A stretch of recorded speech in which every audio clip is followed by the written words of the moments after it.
आप अपने प्राणों को भगवान के लिए आपकी वासना खत्म, वासना खत्म। भगवान नारायण को जो अपना प्राण अर्पित करता है, जो प्रति सांस नारायण का मंत्र का जप, मैंने कहा ना एक एक सांस महत्वपूर्ण है। भगवान का जाप करिए, एक एक क्षण, एक एक पल, एक एक सांस भैया आपकी महत्वपूर्ण है। भगवान से डोर लगा। देखो भैया हमारे ये सरपंच तो आज बैठ गए, ये आज भैंस लेके कहीं नहीं गए। हमने कहा था पिछले मंगलवार को ऐसे थोड़ी होता, आते हो भाग जाते हो फिर आते हो भैंस से। बोले आज, अरे आज तो जाओ भाई। मेरे बाबा हंसने का क्या जाता, अरे तुम्हारा चेहरा भले ही ऐसा है, हंसने से कम से कम गाल वाल तो पूरे दिखते। गाल फुलाने की मैं आपको बिल्कुल एक प्रैक्टिस दे देता हूँ, दे दूं? गाल मोटे करना है किसी को नहीं बताओ। मैं ये कहता हूँ जैसे आप कुल्ला करते, बलबुली करते बहुत देर तक सवेरे,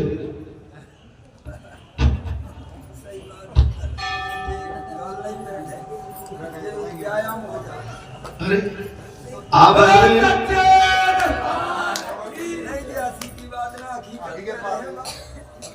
देखो भैया मैं तो सस्ते में तुम्हें हस्तपुष्ट करना चाहता हूँ।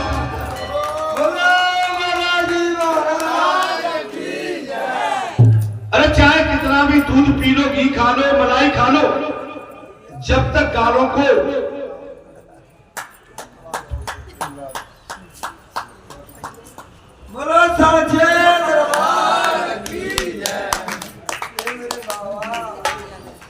आप पानी लेते हो, सुबह कुल्ला करते हो 5-10 मिनट, दोपहर में भोजन के बाद फिर कुल्ला, फिर 2-2:30 बजे फिर कुल्ला, और शाम को कुल्ला, और शाम को सोने से पहले कुल्ला, नमक के पानी का कुल्ला।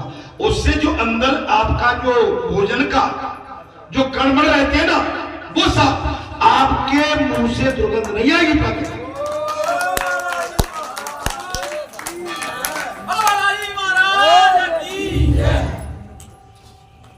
बोले हर जीव की सांस सांस भगवान को सौंप दी जाए। प्राण उसका पाप करने की इच्छा कभी होगी ही नहीं।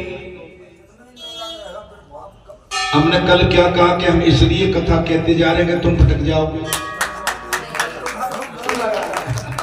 जहां रेस्ट नहीं होता, 5 बजे से 9 बज के 4 घंटे में 1 मिनट का रेस्ट नहीं देने देती हूं, इसलिए आपका हमारा मन शुद्ध बना है। अगर हम कहीं ढील दे दे 2 घंटे की, आपका मन खराब हो जाएगा 2 घंटे के। बड़ी देर में लौटोगे संसार से। प्राण अर्पण का अर्थ है प्राण प्राण से, सांस सांस से ईश्वर के नाम का जप करना।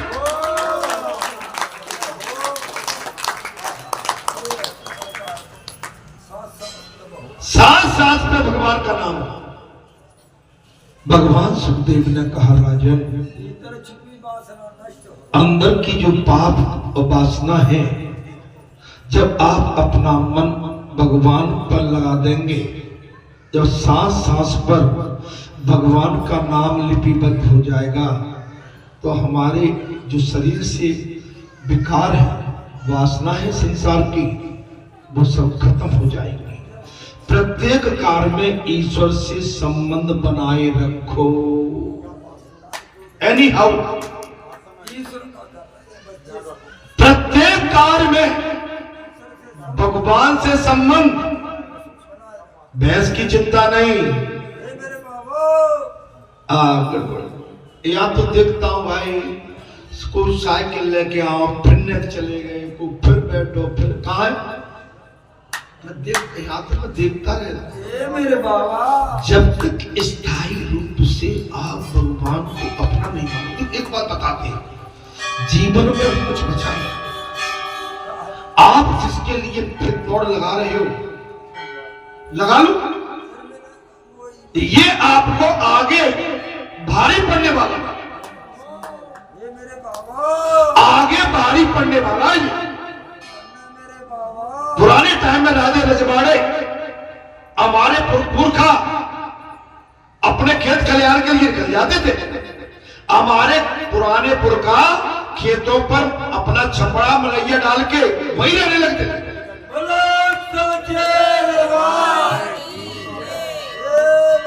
हमारे पुरखा जो चौपारें होती थी, अथाई या बैठक कचहरी, हमारे बड़े बूढ़े घर में भोजन करने नहीं आते थे, उनको भोजन अथाई पे आता। लेकिन आजकल हमने सब मर्यादा जाए के काय रमा, काय बेटा रमा बना लेंगे रोटी। टुकैया से पूछ लो ना भाई,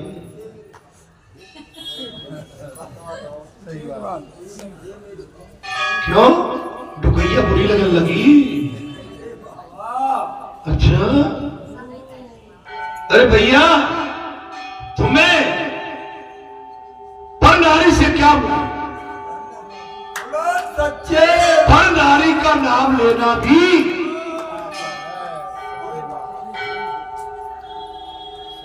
अनुज बधू भगनी सुत नारी, सुन सठता कन्या समचारी। मैं किसी पे इल्जाम नहीं लगा रहा, इन्हें कुदृष्ट बिलोक जोई ताई बधिक चुप्पा। आप ये क्या करते हो भाई? मर्यादा में रहिए, और मर्यादा नहीं है। लक्ष्मण भैया को देख लो, जगत जननी माता जगदम्बा 14 वर्ष वन में रही महाराज, लेकिन लक्ष्मण जी ने माता के पैरों से ऊपर तक दृष्टि नहीं दी। पर नारी की तरफ माने आप मारे जाओगे, क्योंकि आपने पर नारी पर दृष्टि डाली। ये पैरी अखियां बड़ी खतरनाक होती है, ये पैरी मन बड़ा खतरनाक होता है। मानसिक पाप और दृष्टि के पाप लग जाते हैं, इससे कोई बचा नहीं है। अच्छा बचा वो तो उठा दो हाथ में, उठा दो, कोई माई का ना जन्मा ही नहीं, इसलिए बचना चाहिए। पुराने टाइम में महाराज राजा रजवाड़े साधना के लिए निकल जाते, अब तो भैया इतनी मोह ममता बढ़ गई है कि घर की पैरी और चौपार को नहीं छोड़ते, डेयरी को नहीं छोड़ते। सतत प्रति सांस भगवान स्मरण करते रहोगे तो पाप नहीं हो। मेरे साथ मेरे को भगवान देख रहे हैं। जहां तक तो मैं दूसरे की तो बात क्या कहूं, आपकी धर्म पत्नी है जिससे 7 फेरे लिए, उसको भी समझा दो भगवान खड़े हैं यहाँ। तुम किस तरह की बात करते हो भाई? या वो पत्नी धर्म पतिव्रता नारी है, वो कह देगी तुम पागल तो नहीं होगे, भगवान खड़े हैं, तुम शरीर तो नहीं बच्चों। बहुत ज्ञान ध्यान की बात है। आप अगर इनसे बचे रहोगे आपका व्रत पूरा हो जाएगा, आपकी साधना पर आप साधना में अमर हो जाओगे। हे संतो, हे महात्माओं, गीता जी में कहा गया है कि महाराज क्या कहा गया है? प्रथम भगवान का स्मरण करो और फिर सारे सांसारिक कार्य करो। भगवान का ध्यान धर के सारे तो तुम आज कह रहे हैं, तो हमेशा चिल्ला रहे हैं। पहले भगवान का काम, पहले स्नान ध्यान करने के बाद ठाकुर जी की सेवा, और तब चढ़ेगी अब अपने पेट में मेवा।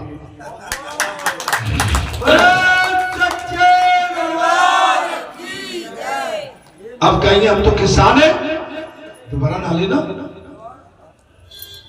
तुम अपवित्र स्थिति में हल जोतती हो, पाप है। धरती माता को पकड़ रखते हो, पाप तो करीब बैठे।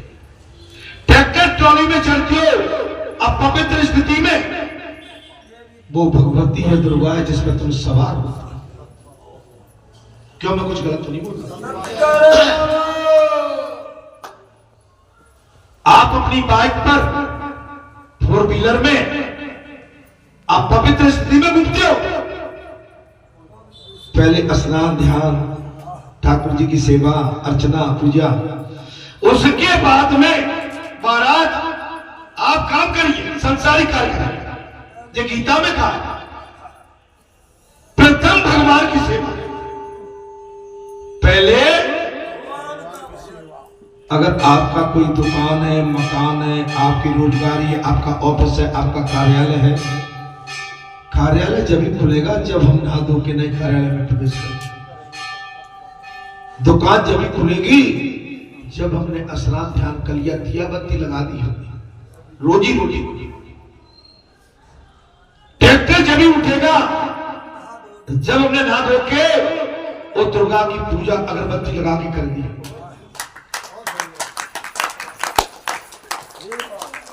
महाराज जब तक परमात्मा का ज्ञान नहीं होता और ध्यान नहीं होता। भागवत कथा में प्रसंग आ गया, भगवान सुखदेव ने कहा, राजन जब तक मनुष्य को परमात्मा का बोध नहीं होता तब तक वासना नष्ट नहीं हो सकती। संसार की वासना नष्ट हो नहीं सकती। अज्ञान में वासना का जन्म है, अज्ञान में। लेकिन आपको तो सत्संग मिला, आपको रोजाना का सत्संग, डेली का, माने आपसे बड़ा भाग्यशाली और पुण्यशाली कोई हो नहीं सकता। आपके आंगन में, आपकी चौखट पे, आपके घर में देखो तो सारा जन क्या लिया। 9 दिन का हवन, 9 दिन का सुंदरकांड। आज 5 बजे की आरती में मंदिर में गगन भूल रहे थे, मंदिर खचाखच भरा था। शहर से इतने श्रद्धालु आए, इसमें भी जगह नहीं थी और माता के प्रांगण में भी जगह। लेकिन हम बरेठावासी, क्षेत्रवासी चलते हैं, नहा लेते हैं। बड़ी मुश्किल में निकल के भाई, बड़ी मुश्किल। अरे राम राम राम राम, बराठा में से निकले में कितनी देर लगी। मैं एक बात बता रहा हूं, यह सामने के घर निकलने में कितनी देर लगी। हम नहीं निकल पा रहे, लेकिन बाहर से आने वाले हमको संदेश दे रहे हैं, देखो हम आ गए, हम आ गए। आपके अंदर का जब तक संसारी वासना नष्ट नहीं होगी, जब तक ईश्वर का आपको ध्यान ज्ञान आ नहीं सकता है। भगवान सुखदेव ने साफ कह दिया, ईश्वर और जगत के स्वरूप का ज्ञान होने पर वासना महाराज विनष्ट होती है।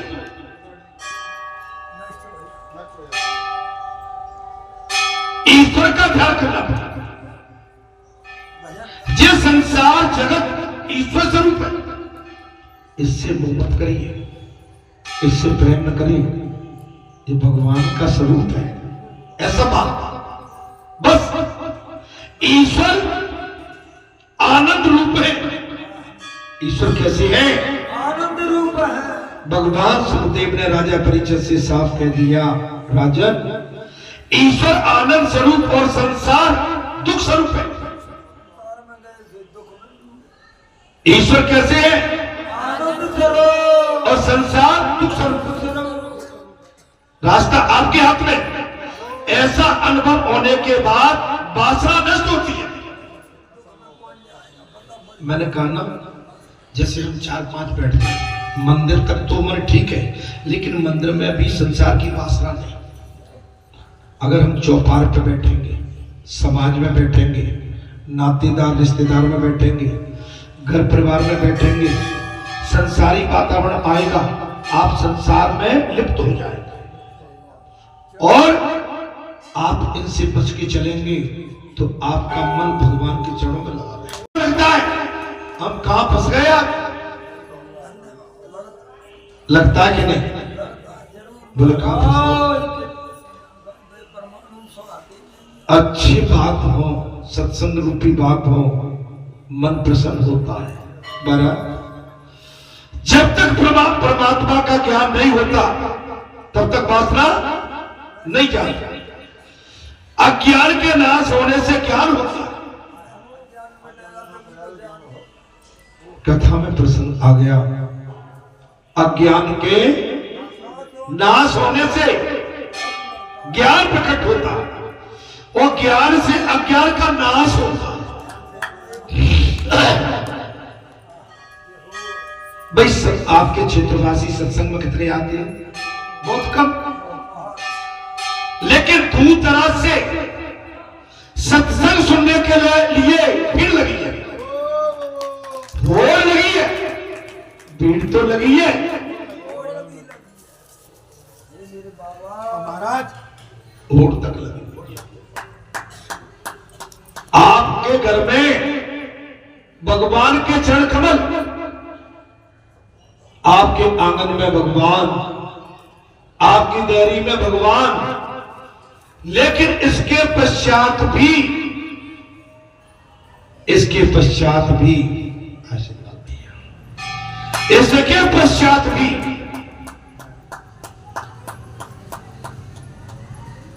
आशीर्वाद सच्चे कुछ कार्ड देते जाओ, भंडारे का भी है ना, 12 तारीख का है, मैं कार्ड देते जाओ जो बाहर से आगे बढ़ा सकते हैं। अज्ञान के नाश होने से ज्ञान होता है और ज्ञान से अज्ञान का नाश होता है। ज्ञान को सतत बनाए रखने के लिए प्राण श्री कृष्ण को अर्पित कर दो। अपना ध्यान बुद्धन को शिव लिख लेना, बाद में जो भी है। हाँ, इधर हो जाए।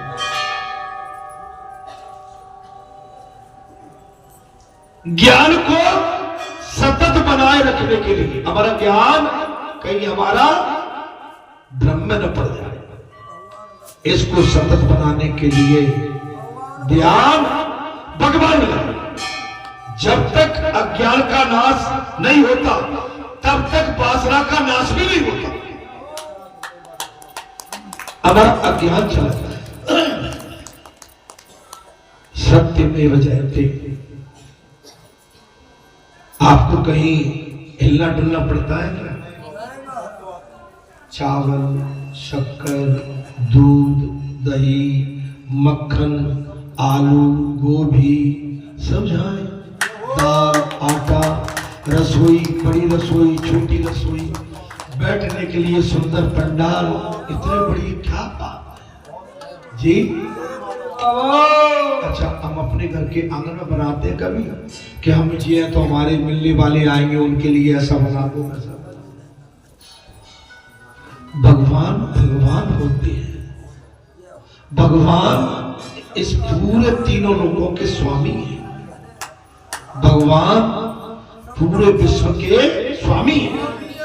और जब तक वासना नहीं जा पाती महाराज, तब तक पाप का नाश नहीं हो सकता। जब तक वासना नहीं जाती तब तक पाप का नाश। ज्ञानी केवल इंद्रियों को ही विषय की ओर जाने से रोकते हैं। ज्ञानी लोग इंद्रियों को विषय में लिप्त न हो, उनसे रोकते। अभी मैंने वही बात कही, आप घर में परिवार में फंसोगे, कोई ना कोई एक वार्तालाप आपके गले में आ जाएगा, उससे आपका मन और सामने वाले का मन खराब। अब मैं क्या करूं? बहुत कुछ मन को समझाता हूं, नहीं बोलूं, लेकिन बोलना पड़ता है महाराज। नहीं, लेकिन बोलना बहुत भारी पड़ रहा है। आप सत्य बोलते हो, आदमी को कांटे की तरह दुश्मन होते हो, और सत्य को कोई स्वीकार करता ही नहीं। सत्य को कोई स्वीकार नहीं। इसलिए इस संसार में अविश्वास, घृणा, प्रतिस्पर्धा, द्वेष, कलेश ये अधिक फैला हुआ।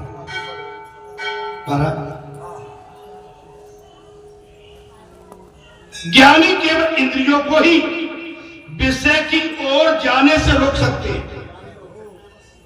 आप जैसे सत्संगी जो दिन रात बालाजी धाम में आकर आप बैठते हैं, आप जैसे सत्संगी एक बार अपनी इंद्रियों को संसार के विषय में न जाएं, आप रोक सकते हैं, किंतु इससे वासना का नाश नहीं होगा। लेकिन फिर भी नहीं होगा। मैं तो देखता हूं कथा के बाद के भाव को, तो अभी के अंतर है, दोनों में अंतर है। अभी जो भाव है ये निर्विकार है, ये निष्पाप है, ये निश्चल है, ये निष्कपट है। लेकिन इस गलती से, इस प्रांगण से जो बाहर हमारी मनोवृत्ति में परिवर्तन आता, एक साथ हमको संसार अपने चपेटे में ले लेता, जरा सी देर में भाव बदल जाता है। लेकिन फिर भी मैं आपसे अनुरोध कर रहा हूं, आप जहां से जाते हैं ना, सीताराम सीताराम सीताराम, जय श्री राम बाबा की, बोलो बालाजी धाम की, ऐसे कहा। आप जिस बार में बैठ के जाते हैं, बोलो बालाजी धाम की। अरे भाई बालाजी से आए, आपका मन विचलित नहीं हो। आप किसी गाड़ी में बैठ के गए, बस में बैठ के गए, ऑटो में दो सवारी और बैठी है जो संसार का काम करके लौटी है, आप भजन करके लौटी है, और आपने कहीं राम का भजन नहीं किया, तो जो संसार का काम करके लौटे हैं उनकी भाषा आप में प्रवेश कर रहे हैं। पुजारी में ठीक बोलो।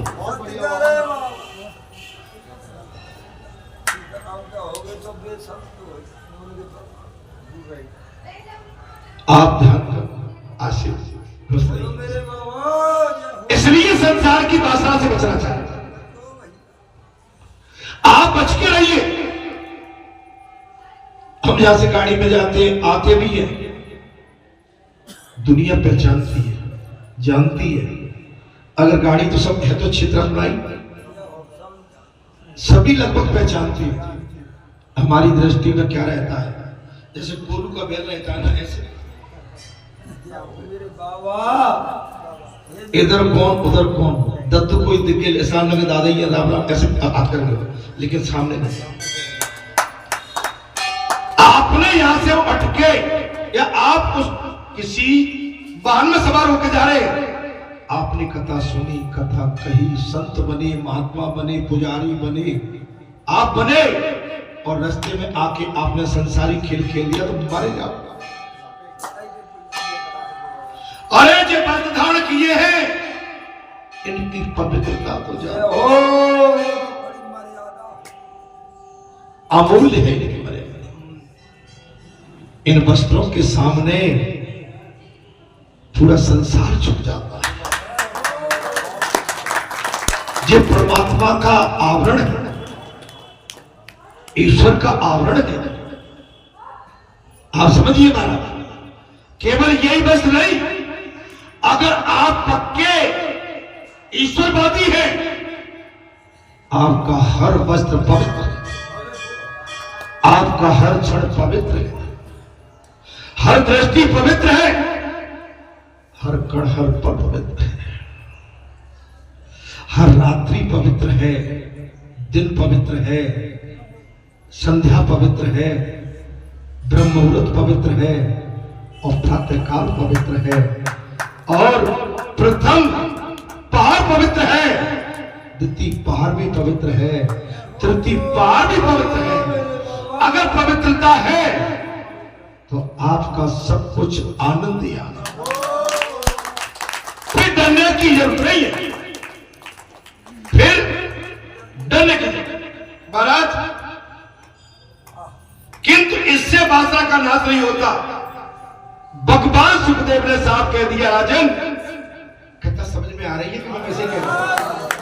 राजन, इंद्रियों को रोकने से नहीं कि तुम्हें प्रभु की ओर मोड़ने देना चाहिए।